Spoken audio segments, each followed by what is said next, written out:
सुबह का वक्त था। गांव के बाहर वाले पुराने कुएं पर 4 औरतें पानी भरने आई थीं। पानी भरते भरते चारों औरतें आपस में बतियाने लगीं और बात चली अपने बेटों की। पहली औरत थोड़े गर्व भरे स्वर में, अरे बहनों, मेरा बेटा तो काशी से पढ़कर आया है। संस्कृत का इतना बड़ा विद्वान हो गया है कि बड़े बड़े ग्रंथ उसे मुंह जबानी याद हैं। घर बैठे ही श्लोक सुनाता है, सुनकर दिल खुश हो जाता है। दूसरी औरत मुस्कुराकर, अरे वो तो बहुत बढ़िया बात है। मेरा बेटा भी किसी से कम नहीं है। उसने तो ज्योतिष सीखी है। ऐसी भविष्यवाणी करता है कि जो कह दे कभी खाली नहीं जाती।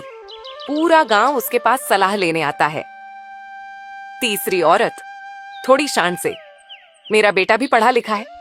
दूसरे गांव के विद्यालय में मास्टर बना है। हर रोज पढ़ाने जाता है।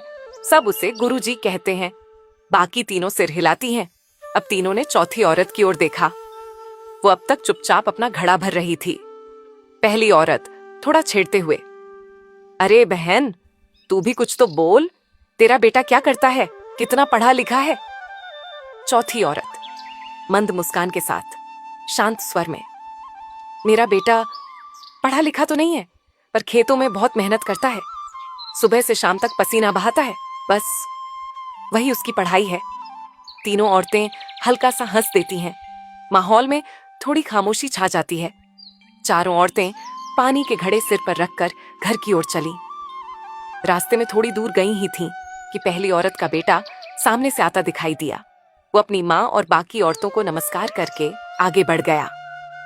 थोड़ी दूर आगे बढ़ी तो दूसरी ओर तीसरी औरतों के बेटे भी मिले। दोनों ने भी नमस्कार किया और अपने अपने रास्ते चले गए। अब चौथी औरत का बेटा सामने से आता दिखा। माँ को देखकर वह दौड़ पड़ा। बेटा घबराए स्वर में, अरे माँ, तुम क्यों चली आई? मुझसे कह दिया होता, मैं खुद पानी ले आता। वो जल्दी से माँ के सिर से घड़ा उतार कर बोला, चलो अब तुम आराम करो, ये मैं रख देता हूं। तीनों औरतें ये दृश्य देखती ही रह गईं। उनके चेहरे पर अब वही गर्व नहीं था जो कुछ देर पहले था। माँ की आंखों में चमक थी। शायद यही असली पढ़ाई थी, वो जो किताबों से नहीं संस्कारों से सीखी जाती है।